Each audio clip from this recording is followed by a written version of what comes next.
Today on FSI, we are breaking down the Indianapolis Colts and the Green Bay Packers from a betting perspective. Now, we're currently 19-4 in our official moves through Twitter, so make sure you're following that account. Now, I've done all the film research and he's done all the analytics, so we can give you the best information to make an educated decision on the game. I'm your host, Tom Cross, and to my right is our analytics expert, Stephen Fu.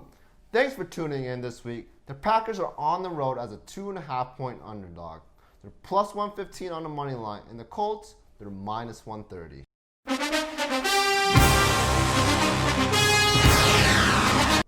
I feel like most people will be shocked by this spread. You know, the Colts, they are under the radar, and the Packers, obviously, they're a mainstream team with Aaron Rodgers. So I feel like the public, they're going to be on the Packers, while the Sharps could be on the Colts.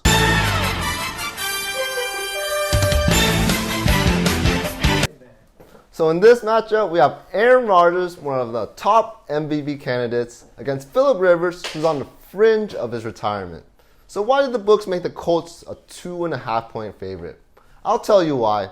The Packers might not have their whole defensive back unit this week. That's one of the main reasons we see Green Bay as an underdog this week.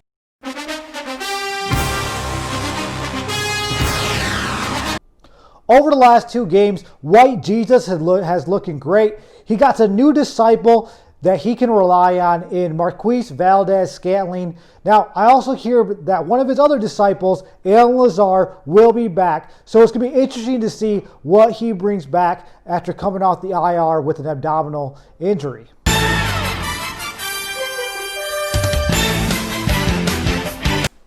Philip Rivers had a monster game against the Titans.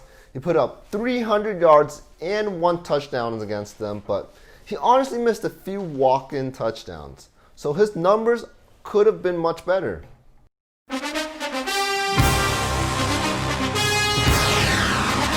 The Green Bay offensive line has played great over the last couple of games. They definitely rated out to be an A to an A+.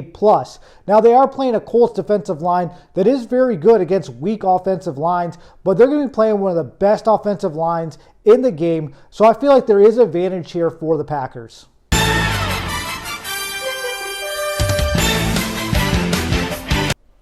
That Colts offensive line is phenomenal. They're giving up less than 1 sack per game and also have the lowest total sacks among all the NFL teams. And the Green Bay Packers, they only have a sack rate just above 7%, so the Colts should be able to distribute the ball all day.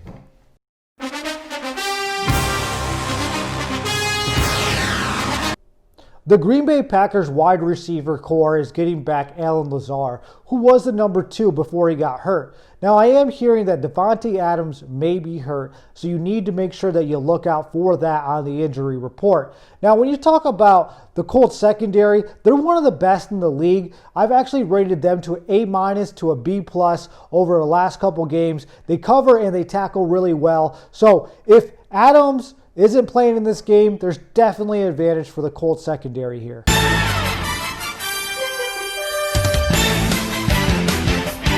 The Colts receiving numbers are not going to impress anyone looking at them. But Philip Rivers does have his second highest completion percentage through his 17 years of playing. So we know these guys are catching it consistently. And the QB does prefer to have bigger targets because both of his top guys are over 6 feet and 2 inches.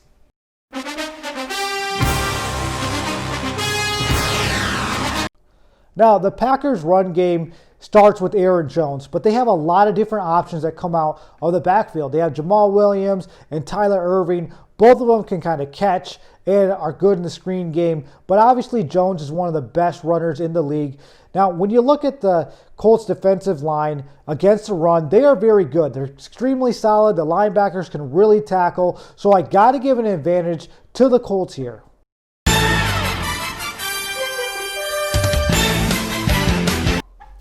Running the ball is clearly not the focus for the Colts. And defense is not the focus for the Packers either. And the Colts, they have the 4th worst rush offense, and the Packers' run defense is not far beyond that. We can say it's a tie in this area of the game.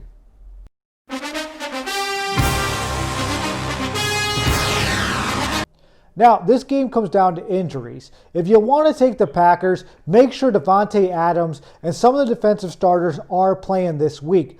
But if they are not, then the Colts would definitely be a strong move. They got a good offensive line and they got a great defense. So those two things will really be instrumental in them being the better team in this game. So if you want to go ahead and buy a point, take it down to 1.5, that would be a smart move. But if all the Packers play and they are at full strength, I feel like the Packers are going to be able to score more points than the Colts, and obviously that would be a win for them.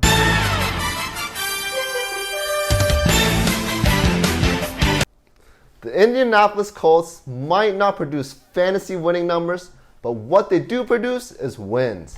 They have a great defense that's capable of stopping any offensive style, and also a 17-year veteran facilitating their offense.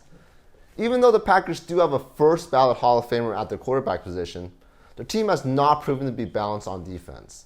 I'm taking the Colts here, and money line will be the safer proposition.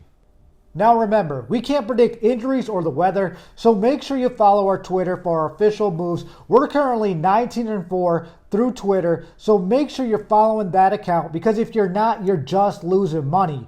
Do us a favor, smash that like button and subscribe. Tell us who you're going to be taking in the comments below. We don't care about favorite teams here. Our focus is on making you money. Follow our social media on Twitter, Instagram, or our webpage. The links are below.